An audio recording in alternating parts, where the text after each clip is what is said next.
British Prime Minister David Cameron once dismissed UKIP as fruitcakes, loonies and closet racists. Now some opinion polls say they could finish first in the forthcoming European elections. But who are UKIP and who votes for them? Are they really just the Tory party in exile?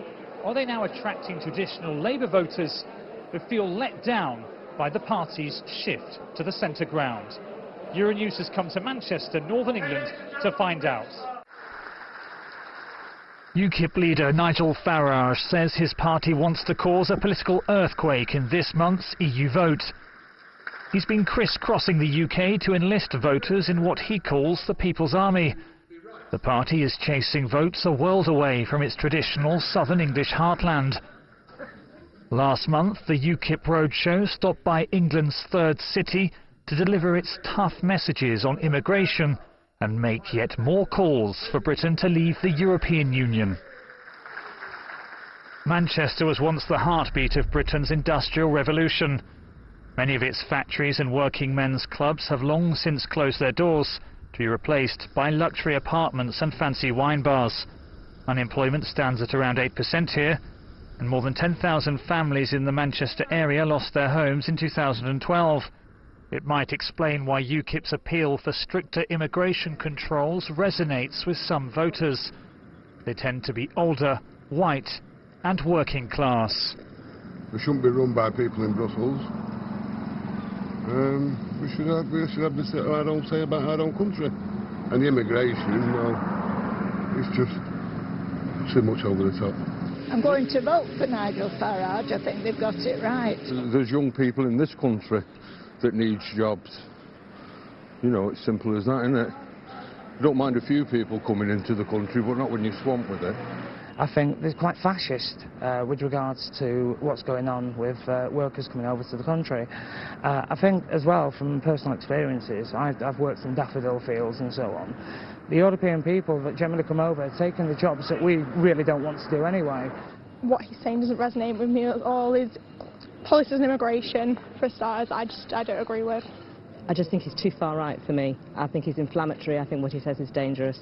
I just don't like the man. UKIP's John Bickley came second in a February by-election in Wythenshawe and Sale, just outside Manchester. Having previously voted for both Labour and the Conservatives, he says people are turned off by so-called career politicians. I look at the front bench of the Labour Party and the Conservative Party and the Liberal Party, and I think, have any of you guys had a real job? Do you actually understand what it is to have to pay the bills at the end of each month? These people just cannot connect with the voters, I think, in most cases. But do UKIP really appeal to people across the political spectrum? Dr. Rob Ford of the University of Manchester co-authored the first in-depth study of the party. He analysed the views of more than 100,000 British voters. This is very much a working class revolt. These are older, white working class men. They tend to be very disaffected with politics. They tend naturally to be anti-EU, but also anti-immigration. UKIP activists do tend to be disaffected Conservatives. And so if you go and interview activists, you go to the conferences, you think, oh, look at this, it's the Conservative Party in exile. But the people who are actually marking UKIP on the ballot boxes, the people out there in the electorate, are a very different group. And it seems UKIP have the Labour Party running scared. Euronews tried to contact 8 Labour politicians in the Manchester area. Afzal Khan, a candidate for the European Parliament, agreed to speak to us. The one-time bus driver turned former Lord Mayor of Manchester says his party will see off UKIP's challenge. You can talk about all the polls you like, academic research as much as you like. The bottom line is, not long ago we had an election here in Manchester, Wythenshawe, and we increased our majority, and they were very poor second. We are the one who will be providing solutions. We know the Tory government is failing the people of the North West, and we know that UKIP has got no solution whatsoever. Farage and UKIP have already rocked Britain's political establishment. But the big question remains, can they keep the momentum going and win seats in the British Parliament at next year's general election? Dr. Rob Ford, you're a lecturer in politics from the University of Manchester. You've just published an in-depth study of UKIP called Revolt on the Right. The UKIP are described in the mainstream British media as the Tory party in exile. Is that a fair criticism?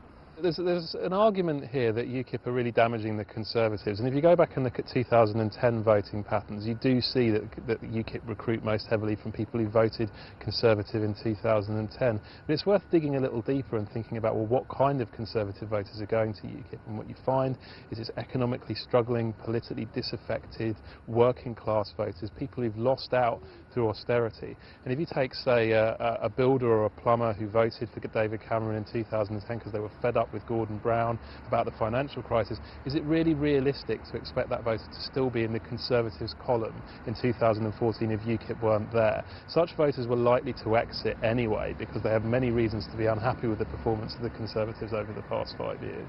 To what extent are UKIP part of this anti-establishment trend that we're seeing across Europe? I would say they're part of the radical right emergence that's been going on in Europe for a couple of decades. I think things like Wilders, things like Le Pen, things like the People's Parties that we see in Switzerland, in Austria, those kinds of parties bear a lot of resemblance to UKIP. So there is this general trend towards a section of the electorate that feels left out, left behind by the changes of the past few decades, going over to these kind of anti-system parties, yes.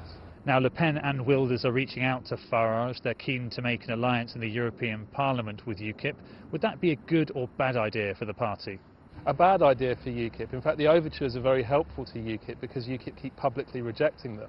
And this way UKIP can say, no, we are not like the FN, we are not like the Wilders party, we are not an identity-based or race-based party, we are a moderate party because, look, these people want to ally with us, we could benefit from allying with them, but we say no to that kind of politics. So from the perspective of domestic British politics, this is very helpful to UKIP because it provides them with another counter to the charge that they're an extremist movement.